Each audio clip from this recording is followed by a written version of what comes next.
Hello comic fans, here's Earl Grey, and this is it, the last video, the conclusion to my top 50 list of 2021. Of course, only my favorites. It's totally subjective, but they're waiting for us, my favorite top 10 books of this year.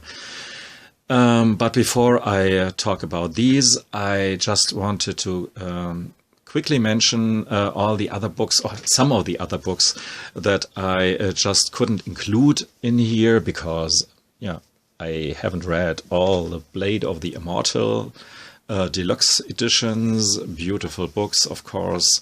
But this eye-searing pink belongs to the Umbrella Academy, You Look Like Death.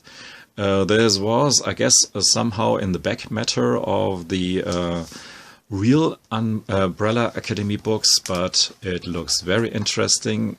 Just wanted to have a quick read through the actual Umbrella Academy, rereading through the actual Umbrella Academy stories to have a bit of a better feel for that book. So I couldn't include that either because I haven't read it as well, and I'm still not through all these amazing tomes with collected Black Hammer comics, either of the world of Black Hammer or Black Hammer proper. And this stuff is, I have read, of course, almost religiously, J.H. Williams III, wonderful creation in landscape format, comic book size, but landscape. So it's a pretty unique take with brilliant art, and but it's not finished yet, so I couldn't include it here. Same it is with this beautiful and very interesting series, a new take on the Swamp Thing, written by Ron V and drawn by Mike Perkins. Not concluded, and they said in the beginning it is a 10-issue series, but now because of the success of that series, they added 5, I guess, issues, so it is now a 15-issue series. Pretty good, I guess, because I really liked it so far. So, but now to this stack here. Really heavy. I mean, the book here on the top side you have already recognized.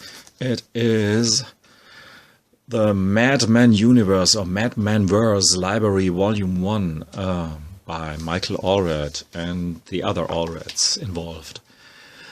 Did a video about it. I really like this character, Madman, especially since it is this alter ego of Michael Allred, which makes it sometimes a bit extra interesting. It's very pop artish, very goofy, whimsical, fun galore, and I really look forward for the next iterations of the Madman-verse library.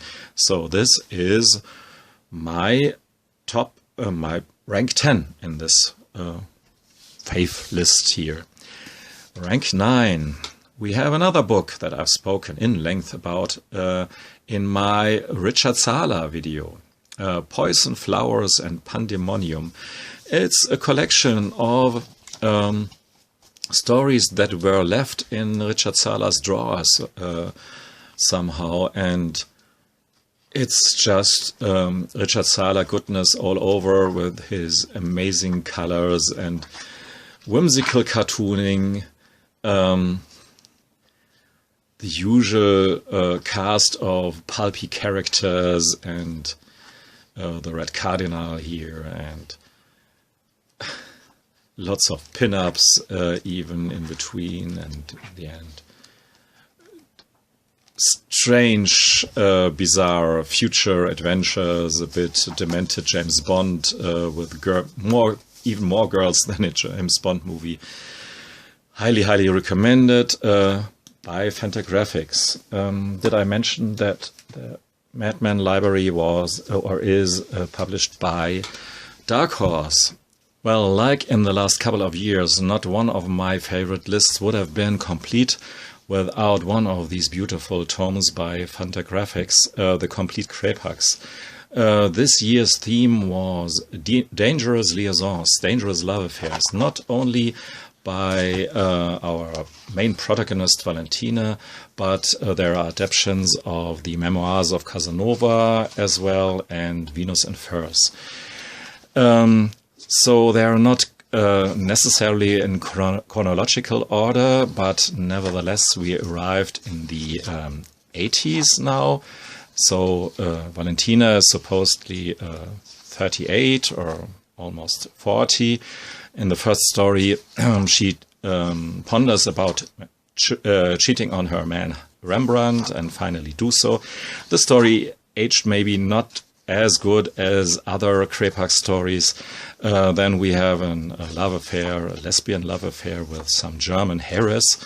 And yeah, beautifully drawn, beautifully layouts, fantastic compositions, way ahead of his time, Mr. Guido Crepax. Always a pleasurable, enjoyable read, even though, or maybe just because I'm not really into BDSM at all, but you don't have to be so. It's just fascinating how he draws and how he tells his stories. On rank 7, I have to cheat just a tiny bit here because just before starting the video, I figured that this book was not published in 2021, but 1 year before in 2020. So anyways, Trotz and Bonnie deserves any kind of attention and praise, so I'm including it here anyways. It was a series published in the National Lampoon, written and drawn by Sherry Flanagan. Here you have a photo of her in her younger days. And in case you thought that this picture here is maybe not as innocent as it seems, you're totally right. This book here is really brilliant, provoking, gorgeously unhinged, like the mind of a kid in puberty. And it has other strange ideas and funny ideas. Bonnie's dog is called obviously Trotz, and here he writes his diary onto the walls of the town there. Trotz was here.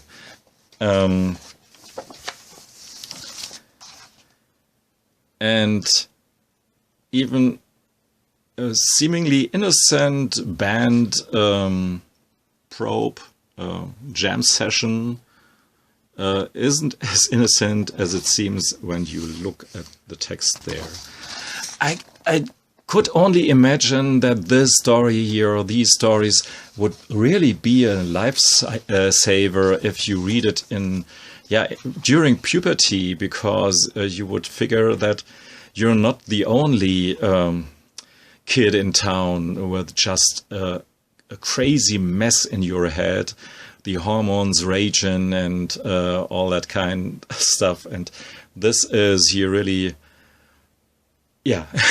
my favorite Bonnie and Clyde story ever, because Bonnie meets this strange looking dude Clyde, but he is out there for many mischief, robs the bank and so on, just to to get Bonnie in this position here. Enough said, I guess. Funny stuff, fun stuff, highly enjoyable, put out by New York Review Comics. On rank 6 we have the follow-up to Little Tulip that was done by the same creative team, Jérôme Charin and the artist François Bouc.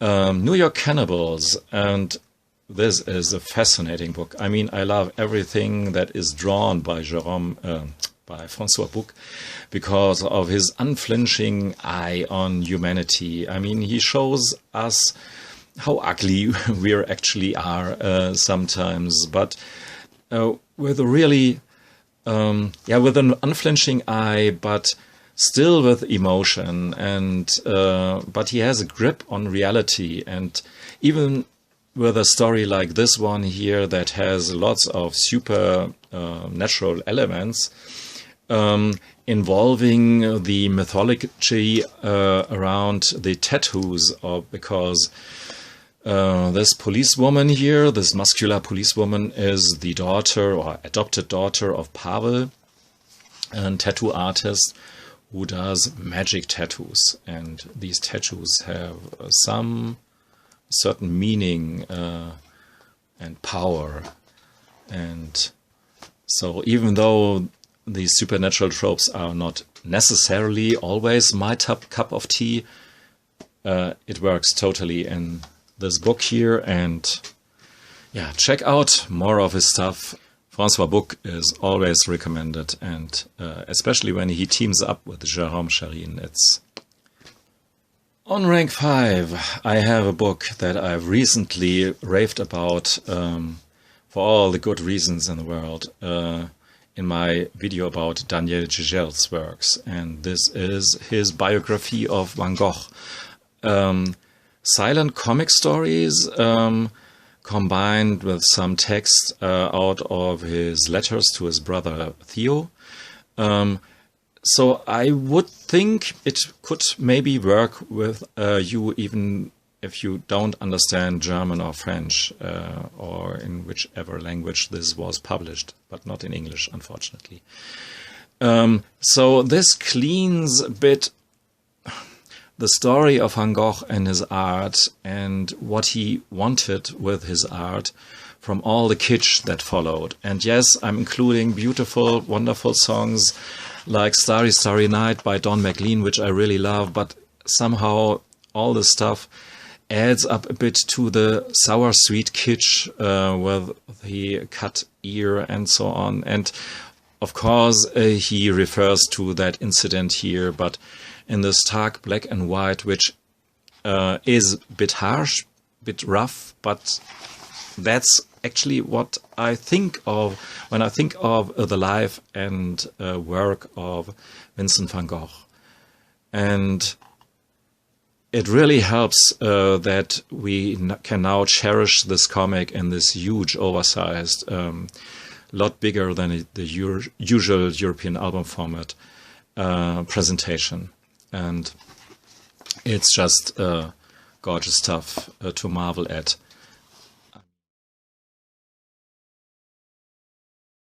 On rank 4, we have another book that I've shown you before in more detail, The City of Belgium by Brecht Evans. Man, what a book. Oh my God, what a book. Look at this beauty here. I mean, the cover alone gives you more stuff to look at. Like in more than in some other comics over the run of a whole arc. What he does with colors is just amazing, and it's all painted. And he uses colors as to show us who's speaking there. So there's a lot of color coding going on, and interesting panel arrangements. Like here, all to give us the impression of how it is to live through one night in one thriving city. Not two pages are alike in this book here. And it's not tricks, it's just to follow some characters through the night here. And it gets better with each reading. That was at least my experience with that book here. And yeah, Brecht Evans' best book so far, and this has to say something because I really enjoyed each and every book by this fantastic Belgian artist. Maybe along with Herman, my favorite European cartoonist right now. On rank 3, we have Monsters by Barry Windsor Smith. And I really can repeat myself. What a book. What a fantastic, outstanding, brilliant comic that is. And It's about a genetics experiment by the US that went south really, really badly. But so much more. It follows his protagonists with really a certain tenderness, and it is drenched within sorrow and sadness and pain, and there's no redemption on the next side, next page necessarily, but it hands us all these emotions in buckets. I have to say, I really was drowned within this book here, and yeah, if you have seen my video, I couldn't really finish it, and this happened to me only this time, if I remember correctly. After reading Monsters, I actually thought, okay, this is it. This is my favorite comic of the year 2021, case closed. But then there were actually at least 2 comics that were as good, as perfect as Monsters. So even though it doesn't make too much sense to compare perfect with perfect, I put this book here a bit higher for whatever reasoning. Es war einmal in Frankreich by Fabien Nourri and Sylvain Vallée. Once upon a time in France, obviously a play, reference, homage to the Sergio Leone movie with Robert De Niro. Here we have the 2 creators, Fabien Nourri and Sylvain Vallée. It is a made-up biography of this guy here, who was born as in Romania, survived a massacre at the local Jews, later on married a woman, Eva, the love of his life, who he betrays later on, like he betrays almost everyone just to survive. He has to live through the Nazi time, and you see how he became fatter and fat under all these circumstances. So he changes as a personality, and in the beginning he's our sympathetic hero, our protagonist we maybe can relate to, even though he cheats everyone and everyone. But in the beginning, it's almost, you can still like him. But later on, when he collaborates with the Nazis, just to survive, of course, nobody can throw a stone at him, actually. But he becomes a murderer and even worse. And it's a sad story, a gripping tale that you can't change history, but you can tell the tales that are set in these times and that transport the feel and the dread of these situations to make sure that future generations may not make these same mistakes again, or similar mistakes again, even though I am highly doubtful in that regard. So even if this is a made-up story, all the elements that make it click were real. Now, I said it before in another video that I have 2 comic book series in this top 50 list. And this is the another one here, Berserk. Oh, no, just kidding. There goes my spec book. It's, of course, and it has to be Rain Like Hammers. What a wonderful book. What a enjoyable read and ride through these 5 books of... this year was the last one. 5. Through these 5 comic book issues with fantastic art by Brandon Graham, published by Image. And I mean, you have space, you have, and this is so important, especially in this last couple of months. You have space, you have silence, you have mood and atmosphere to get into this faraway future I guess with this alter ego of Brandon Graham, judging by the tattoo on his neck. And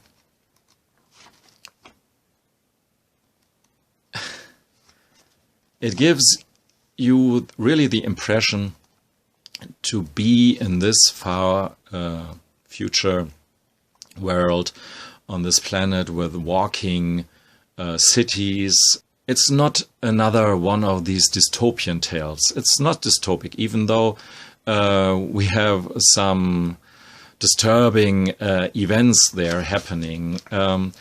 But you have the impression these people here, they have a chance to live in the future. It's not the Star Trek optimism that is going on, but it's not the apocalyptic end of the world scenario as well here. And the story is told in these comic book issues in really good chunks. You got the impression after the second issue that there were distinct tales here that have been told, and I would be totally fine with it. But in the end, with issue 5, it wraps up so fantastically that it really took my breath away. And I had some bad experiences with these experiments with ordering the comic books with the pull list here, and some series were just ended right there in the middle because they didn't sell and stupid stuff like that.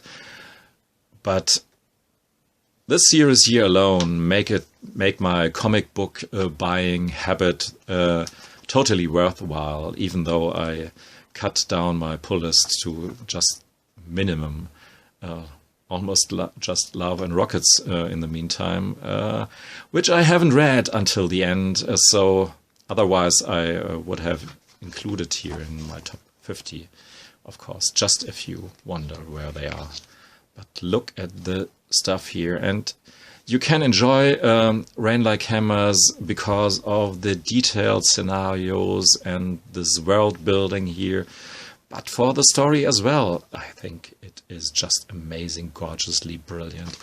Whatever you want to have in a comic book. And sometimes it is not the most emotionally touching book that is the best for me, but something as relaxed and enjoyable as this one here. So what I said before, comparing perfect with perfect is stupid. I don't know. This is perfect, more perfect than perfect. Last thing though, as some kind of conclusion, I want to show you all the 50 books that I've talked about in the last 5 videos. Well, here's the grand finale. All the books that I've spoken about in the last 5 videos. Here they are all together on the stage shelf. One last time before I put them where they belong in the different shelves. So, hope you enjoyed this little series, and well, fuck off 21, hello 22. Thanks for listening and watching, goodbye.